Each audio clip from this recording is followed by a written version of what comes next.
everyone deserves wealth. They do. I really believe that everybody deserves wealth. So I got some notes here, and the question is, can everyone be can everyone be wealthy? And without focus on, you know, and let me make some notes here while we're going. It without focusing on can or can't we create wealth. Hey, what's up, Dwayne? Why don't we just think about wealth possibility? And when I say the word wealth, what's the first thing that comes to mind? Possible, it's me, I can do it, or no, other people have it. And there's different levels of people, right? There's the wealthy people, the middle class, the poor, and then there was wealthy and now they're poor. And the class that you see yourself in is the class that you'll live in, right? The class you see yourself in is the class that you're going to live in. So here's what I want you to start to think about, right? Like, first off, what people want to spend wealth on. And I have a little check off sheet here. So people want to spend wealth on comfort and toys and leisure and charity and food and health and maybe insurances. Maybe that's what they want to spend wealth on. Now, why do people want wealth? Well, when you really dig into it and say, why do people want wealth? They want a sense of financial security, right? They want a sense of financial security that they can have. And they also want protection against, time, age of bills. They want a sense of protection over time to make sure like they can handle responsibilities and unknowns. Isn't that why you want wealth? So that you could handle unknowns when they're thrown at you. But most people are actually pushing away wealth versus attracting wealth. And then maybe you want to remove stress. Now, one of the biggest things that most people think about is, well, I don't have education of it, and I'm not this person. I don't live in that place. I don't have this opportunity. But realistically, when you go back and look at the history of a lot of really wealthy people, you don't see them. They did not have the time. They didn't have the opportunity. They didn't have the schooling. You hear it all the time. Like, one person's homeless and another person didn't have that type of childhood, and another person was bullied and another person. And then all of a sudden you start to connect that the difference between wealthy and non-wealthy is actually belief. The ability to believe that you deserve it. And if you were to rate yourself, really not the bullshit answer, the real answer, like 10 being you deserve wealth and 1, you don't deserve it at all. If there's 1 second of pause there, then you have a question if you actually have the self-worth of wanting wealth of some kind. Most people have been programmed, wealth is bad, money's evil, right? Money is dirty. Dwayne says 10, all in. Yeah. Well, that's what the training Unlocking the Wealth Code Limitless is, so we can maintain a 10 and have it as a magnetic pull, so we have a sense of congruency. Can you write that down? To be congruent with the word, with the concept, with the theory, with the strategies, so it can come along. Now, what is the fuel to create wealth? Now, the more, or I shouldn't say more, the quicker you get to find with the fuel of why you want to create wealth, like family, legacy, changing something on the planet, the easier wealth starts to come your way. Now, a lot of people that are playing rub-offs and lottery tickets, what they're doing is they're relying on luck. Now, you tell me, if you live in a state of relying on luck, do you have better chances to become wealthy or less chances? Probably less chances relying on luck, because people can wait they'll wait their whole life waiting for luck. The other thing that people do is wealthy people say yes to opportunities. They see opportunities everywhere. They don't have this tunnel vision that keeps them stuck in one area thinking one thing. It's like, that's the job I got. This is the family I have. This is where I live.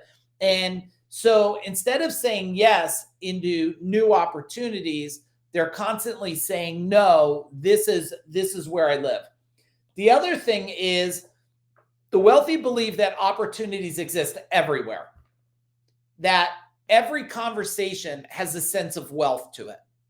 Because in every conversation, if you're learning, growing, expanding, serving, you then at that point, an opportunity exists for wealth.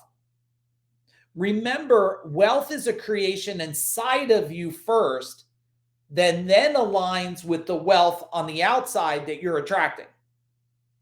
If it's not aligned with you internally, and it's so funny because so many people tell me like, "Oh no, I'm aligned with wealth." I said, "No, you're not, because you don't have it. If you were aligned with it, it'd be coming in abundance, and you wouldn't be stuck. You wouldn't be sitting there complaining about these things. I know you want to say it like it's true, but there's a difference between you say to the world, and you say on social media, and you say to your friends versus internal truth. Your internal truth is your thermometer. And your internal truth is the thermometer of suffering or not suffering, right? The other thing is small opportunities can lead into really big opportunities. They are. In life, the more you align yourself in life and the more you pay attention to self-development, self-improvement, peak performance, peak mind set, the more you pay attention to this, the quicker small opportunities turn into big opportunities. I mean, every single company I sold was a smaller opportunity that turned into a bigger opportunity based on belief system, based on understanding the concepts of wealth, self-worth. Now, look, it's not just about the money, right? It's not just about the money. I know you're saying it's about the money. It's not about the money. Money is nothing. It's what money can do for you that means everything, right? A dollar is a piece of paper. But what the dollar can do for you is put, not much, but it could put, gas in your vehicle. It could buy you a bottle of water. I don't even know if it could buy you gas or a bottle of water, a dollar anymore. But you get my point, right? It's never about the money. Look at this one crazy, look at this. That's because my wife cut my hair today. She did a really, really great job. But then we went out into the cold tundra out there, and I had like stuff. Why didn't you guys tell me in the chat bar, like, Mike, you have like one alfalfa hair sticking up? All right, we got it. We're good. We're good now, right? All right, let me give you why wealth doesn't work for everybody. One, the law of wealth, you have to be aligned with the law of wealth, not the laws of the government, not what they're doing. The laws of wealth, like understanding that there is universal patterns, universal understandings. That's why I always say, like, if you want to suffer with wealth, like no wealth, you absolutely can, because you think it's not possible, right? The other thing is you need to use it wisely, and you need to use it productively, and you have to understand how to use wealth, because I don't believe you get given wealth and don't know how to manage wealth at all. You have to have a strong belief system, right? Belief is not everything, because you could believe you're going to be a billionaire, and if you never get out of your ass and do anything, you won't be. And the theory of thinking working harder produces more is a delusion. Working harder doesn't produce more. I mean, I learned this when I was a kid. It was working smarter. And then I thought that was true. And then it was like working strategically, right? Working strategically. I will give you a tip. It's not on here, but the tip is the more ferocious of a learner, an implementer that you are, the faster you gain exactly what you need. Like any of you that want to learn wealth, what you should do is find the number one place to go and learn wealth that will change you. Somebody that really understands it beyond cryptocurrency, real estate investment. It's so much more than that. Like I could give you the exact blueprint to buying. I own commercial buildings. I could be like, here's how you buy commercial buildings. Here's how you lease commercial buildings. Here's how you buy rental properties, and you'll have the blueprint. The blueprint without the internalness inside of you is nothing more than a strategy that you will not be aligned with and can't execute on. I know it sounds like a lot of stuff you need to know. It's not a lot of stuff to know. You have to just know some certain tweaks and adjustments to make you congruent with the future wealth that you're going to attract. But I'll tell you, positive attitude will not make you positively wealthy. It won't. I bet you all know a whole lot of positive people that are not wealthy. Type in the chat bar. Is that true? And the other thing is you need to act on your inner voice. Your inner voice keeps wanting to guide you to a higher ascension. You being not paying attention to it, you fighting against it, you throwing all your crap at it will keep you back from that. Now, here's a couple gut check things. The first gut check is, do you really want wealth? How bad and why? I wanted wealth for two key reasons, and they ascended over time. The first wealth I wanted was because I never wanted to have the fear of suffering. I never wanted to have the fear of not having. Because I was on my own very young, I experienced a lot of eating steakums, oodles and noodles, and sitting there saying, if there's not a day I don't work hard, well, I don't know. Where do I live? What do I have? How do I survive? Right? So that's the first wealth thing, is you want to have enough wealth to remove the worries that you're ever going to suffer, deeply suffer. The second thing is you create wealth because you go, you know what? I want my family to have a good life. I don't want them to suffer. I want to have vacation. I want to feed them good food, healthy food, right? And different things like that. And then wealth changes again, where you go, okay, the family set, but like, how do I create generational wealth where there doesn't have to be suffering for generations? And I think one of the greatest wealths for legacy is knowledge wealth. Knowledge wealth. Like, if you're not breaking the cycles of your past, then replying to Jennifer, I put that there for you, Robin. Oh, this hits home. All right. Hey, what's up, Carmine? So if you look at generational wealth, I believe generational wealth is knowledge wealth too.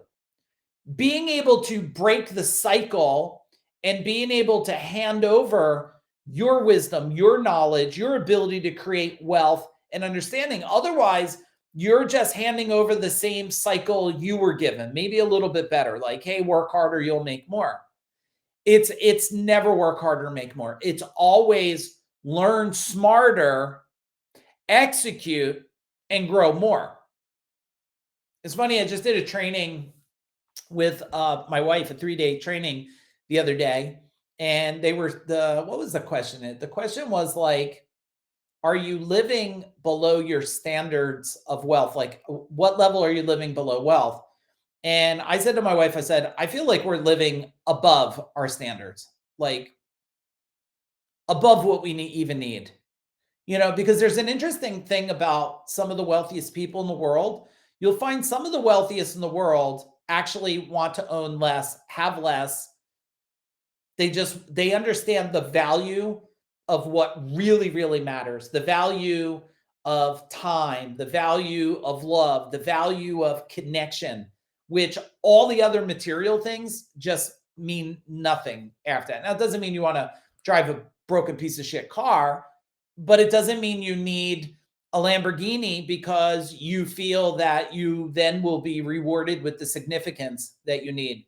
Most of the wealthiest in the world, you don't even know they're the wealthiest in the world because of how they are.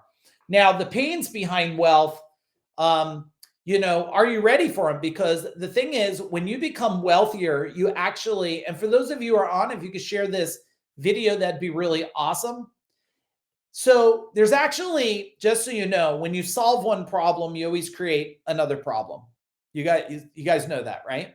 And every problem you create is another opportunity to solve and gain something to create another problem. When you become wealthy, you create one problem. You save and you have the money, you could buy things and remove pain, create another problem. Other people, family, they can't relate to you, they get jealous of you. And so you solve a problem and cause a problem, right? But the question is causing the problem sabotaging you from gaining it? Like, I mean, what's keeping all of you back from gaining really massive wealth? I'll tell you the number one thing. It's not a business thing, it's not an investing thing, it's nothing. I am such a believer that it's a human thing, it's a you thing. Wealth is a you thing. You don't understand how it works, and you don't understand the energy behind it. You don't understand how it attracts and how it repels. You don't understand this. If you do, then that's awesome. You're gaining wealth. And why I'm ranting on this so much is because I know so many people that are suffering that are doing nothing about the suffering. They feel they're stuck. I can't get a better job. I can't get a better career. I can't build a better company. I can't build a better life. The other thing is with wealth comes a whole lot of rewards. A lot of rewards come from wealth. You can help people that you might not have been able to help in your past. You could buy things to help people, if it's food or help them with something in their life that they're struggling with, right? There's a whole bunch of things that you could do with that. So my question is, everyone deserves wealth. Is everyone willing to change the way they need to change to gain wealth? That's why I've been saying, like, in order for anything to double the results in any part of their life, relationship, connection to their belief or their God, connection to their community, serve their community at a higher level to actually make a huge difference, a connection deeper level to themselves. In order for all that to happen, you must 20x yourself. You have to. And then everything else pulls along. I mean, I figured it out the last year. And anybody that's come through any of the trainings, any of the things we have done in the last year, know the shifts and changes cannot happen anywhere else. It hasn't. Just ask the people. I'm not saying because it's me and Food Dog facilitating the environment. I'm saying it because it's true. This is my experience. And I'll give you the last thing about wealth before I go. Wealth is about alignment. It's about alignment. Not only alignment to you, because if I believe I could be wealthy, but my wife feels that we will be poor, then we'll neutralize and we'll get nothing. If I feel we'll be poor and my wife feels we'll be poor, it'll be pretty simple formula. We'll be poor. If I feel we could be wealthy and my wife feels we'll be wealthy. Because there's a thing called co-creation, call it co-manifestation, whatever you want. It says that like alignment and like understanding and like vibration creates quicker than the opposite of it. And it's not a fact of like, hey, high five, we're going to be wealthy. It's not a fact of that. It's a fact you have to understand what that high five is and what we see when we visualize it. All right. So my question is, everyone does deserve wealth. It's just a matter of, will you be wealthy?